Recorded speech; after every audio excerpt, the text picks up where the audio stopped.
Guard of অনারের মধ্য দিয়ে বিদায় নিয়েছেন ভারপ্রাপ্ত রাষ্ট্রপতি হাফিজউদ্দিন আহমদ। এর আগে শেষ দিনের অফিস করেন তিনি। দুপুরে বঙ্গভবনে বিদায়ের আগে সশস্ত্র বাহিনীর একটি চৌকস দল বিদায়ী ভারপ্রাপ্ত রাষ্ট্রপতিকে গার্ড অফ অনার প্রদান করে। তিনি সালাম গ্রহণ করেন এবং উপস্থিত সকলের সাথে বিদায়ী শুভেচ্ছা ও কুশল বিনিময় করেন। বঙ্গভবনের বিদায় অনুষ্ঠানে উপস্থিত ছিলেন রাষ্ট্রপতির সামরিক ও বেসামরিক সচিব এবং ঊর্ধ্বতন সরকারি কর্মকর্তারা। বিদায় নেয়ার সময় হাফিজউদ্দিন আহমদ দেশের শান্তি, অগ্রগতি ও সরকারের সাফল্য কামনা করেন। এরপর প্রোটোকলের মধ্য দিয়ে বঙ্গভবন এলাকা ত্যাগ করেন তিনি। গত 24 জুলাই তৎকালীন রাষ্ট্রপতি মোহাম্মদ শাহাবুদ্দিনের পদত্যাগের পর সংবিধানের 54 অনুচ্ছেদ অনুযায়ী জাতীয় সংসদের স্পিকার হাফিজউদ্দিন আহমদ ভারপ্রাপ্ত রাষ্ট্রপতির দায়িত্ব গ্রহণ করেছিলেন। প্রায় এক মাস রাষ্ট্রপ্রধানের দায়িত্ব পালন করলেন তিনি। শুক্রবার সন্ধ্যায় নতুন রাষ্ট্রপতির শপথ গ্রহণ অনুষ্ঠানের কথা রয়েছে।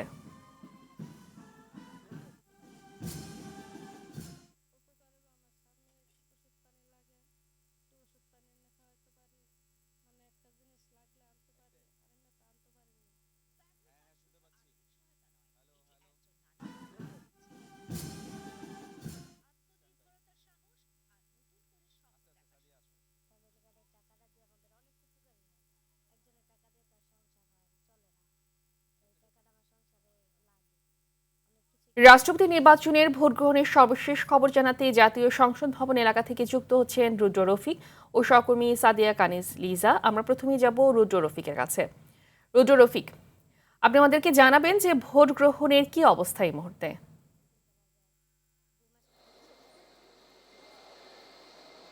ফাহমিদা, আর মাত্র মিনিট 10 অপেক্ষা।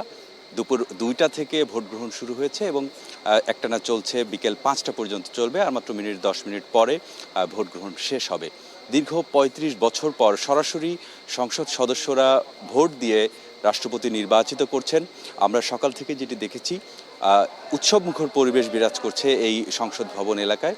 যারা ভোটাররা রয়েছেন, সংসদ সদস্যরা, তারা একটি আনন্দ ঘন পরিবেশে ভোট দিচ্ছেন এবং তারা সবাই বেশ উচ্ছ্বসিত। বিশেষ করে যারা আসলে এই নির্বাচন করছেন বা নির্বাচনে ভোট দিচ্ছেন, তারা কিন্তু তাদের বেশিরভাগই কিন্তু কখনোই রাষ্ট্রপতি নির্বাচনে ভোট দেননি। আপনাকে একটি তথ্য জানিয়ে রাখি, সর্বশেষ ভোট অনুষ্ঠিত হয়েছিল 1991 সালে। সে সময়কার যারা সংসদ সদস্য ছিলেন তাদের মধ্যে কিন্তু মাত্র 11 জন সংসদ সদস্য রয়েছেন এই এখনকার পার্লামেন্টে, এবং তাদের মধ্যে 9 জন সংসদ সদস্য আসলে ভোট দিয়েছেন এর আগে 1991 সালে।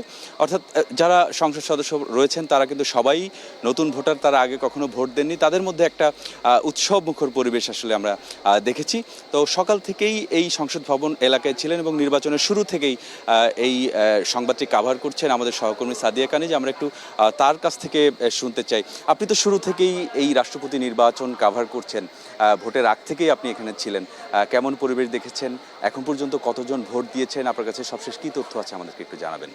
জি, রফিক, আজ যেহেতু একটি ঐতিহাসিক দিন, দীর্ঘ 35 বছর পর রাষ্ট্রপতি নির্বাচন অনুষ্ঠিত হচ্ছে এবং আজ সব ধোঁয়াশা কেটে গিয়ে 23তম রাষ্ট্রপতি কে হচ্ছেন সেটি সবার সামনে পরিষ্কার হয়ে যাবে। তো সেক্ষেত্রে আমরা ভেতরে দেখেছি 2টা 10 মিনিট নাগাদ ভোট গ্রহণ শুরু হয়েছে এবং উৎসব মুখর এবং সৌহার্দ্যপূর্ণ একটি পরিবেশ আমরা লক্ষ্য করেছি। বিরোধী দল এবং সরকার দলের মধ্যে সবাই সবার কুশল বিনিময় করেছে এবং সুন্দর পরিবেশে আসলে ভোট প্রদান করেছে। তো এরকম পরিস্থিতি আমরা দেখেছি। তবে আপনাকে একটি নতুন তথ্য দিয়ে রাখি যে আমরা এখন পর্যন্ত, যেহেতু আপনি জানেন যে ঢাকা 8 আসনের যিনি সংসদ সদস্য মির্জা আব্বাস, তিনি দীর্ঘদিন ধরে অসুস্থ থাকার কারণে তিনি কিন্তু ভোট দিতে আসতে পারেননি। তিনি জানিয়েছেন যে তিনি আসতে পারবেন না। এছাড়া ব্রাহ্মণবাড়িয়া আসনের যে সংসদ সদস্য স্বতন্ত্র রুমিন ফারহানা, তাকে কিন্তু আমরা দেখিনি বিকেল 4টা পর্যন্ত। এবং এছাড়া আসলে একজন জামায়াতের যে একজন প্রার্থী আছেন গাজী নজরুল ইসলাম, তাকেও কিন্তু আমরা দেখিনি। তার যেহেতু একটি বিষয় নিয়ে, নারী ঘটিত একটি বিষয় নিয়ে কিছুটা সমস্যা আছে, সেই কারণে কিন্তু আমরা তাকেও দেখিনি। তবে তার কিন্তু সাংবিধানিক অধিকার আছে ভোট দেওয়ার। তো আমরা ভেতরের এমনই পরিবেশ দেখেছি। এবং এর আগে যখন আমরা এসেছি, যখন সংসদ সদস্যরা অর্থাৎ ভোটাররা ভেতরে প্রবেশ করছিলেন, সেই সময় কিন্তু তারা কথা বলেছেন এবং সরকার দলের যে প্রার্থী মনোনীত হয়েছে তাকে নিয়ে তারা অনেক অনেক বেশি আগ্রহী এবং তার কথা বলছিলেন যে দীর্ঘদিন ধরে তার সাথে রাজনীতি করার একটি অভিজ্ঞতা তাদের আছে। তো সেই ক্ষেত্রে কিন্তু তারা খুবই খুশি এবং সরকারের যে পদক্ষেপ, সরকারের যে মনোনীত যে প্রার্থী তাকে নিয়ে তাদের আগ্রহের শেষ নেই। তো এমনটি আসলে ভেতরে আমরা পরিবেশ দেখছিলাম। আর খানিকক্ষণ পরেই যেহেতু ভোট গ্রহণ শেষ হবে, তারপরে হয়তো আনুষ্ঠানিক বক্তব্য আমরা পাবো। তো রফিক, এই ছিল আমার কাছে আসলে ভেতরের তথ্য। আচ্ছা, নির্বাচন শুরু হওয়ার আগে বা নির্বাচন চলাকালীন সময়ে আনুষ্ঠানিকভাবে কেউ এখানে ব্রিফ করেছে কিনা, করলে আসলে তারা কি বলেছে একটু যদি বলতেন। জি, এখানে বেশ কয়েকজন সংসদ সদস্য এমনকি মন্ত্রীরা কথা বলেছেন। স্বরাষ্ট্রমন্ত্রী আসলে জানিয়েছেন যে ৭০ অনুচ্ছেদ নিয়ে, আপনি জানেন, সেটি নিয়ে কিছুটা বিতর্ক তৈরি হয়েছে এবং প্রশ্ন উঠেছে।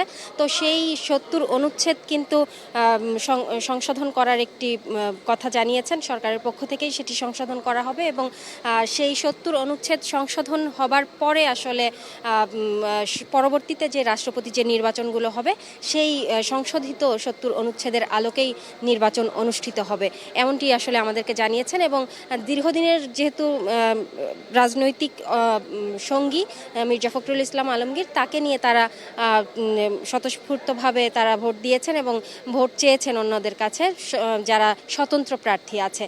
এবং আরেকটি বিষয় জানিয়ে রাখি, যারা নির্বাচন কমিশনের যারা ছিলেন তারা কিন্তু এই যে প্যানেলে ভোট আসলে হচ্ছে, তাদেরকে আমরা দুপুর 2টো থেকেই দেখেছি এবং তারা এখন পর্যন্ত সেখানেই অবস্থান করছেন। জি, ধন্যবাদ সাদিয়া। ফাহমিদা, আপনি শুনছিলেন যে আমাদের সহকর্মী সাদিয়া কানিজ, তিনি আসলে আজকে ভোটের শুরু থেকে এখন পর্যন্ত সম্পূর্ণ আদ্যপান্ত তিনি আমাদেরকে বলছিলেন। আপনাকে একটু জানিয়ে রাখি, আজ বিকেল 5টা পর্যন্ত ভোট গ্রহণের অনুষ্ঠিত হবে এবং পরবর্তীতে কিন্তু ভোট গণনা হবে এবং আজকেই কিন্তু ফলাফল প্রকাশ করা হবে এবং সেই ভোট গণনার সময় কিন্তু সরাসরি সম্প্রচার করা হবে। আপনাকে আরেকটি তথ্য জানিয়ে রাখি, রাষ্ট্রপতি নির্বাচনে যিনি জয়ী হবেন আজকেই কিন্তু সরকারিভাবে গেজেট প্রকাশ করা হবে এবং আগামীকাল গণভবনে সন্ধ্যা 7টায় কিন্তু নতুন রাষ্ট্রপতি তিনি শপথ নেবেন। তো সব মিলিয়ে জাতীয় সংসদ ভবন এলাকা থেকে রাষ্ট্রপতি নির্বাচনের আমার কাছে এই ছিল সবশেষ তথ্য। ফাহমিদা। রুদ্র, রফিক এবং সাদিয়া কানিজ, আপনাদের দুজনকে অসংখ্য ধন্যবাদ।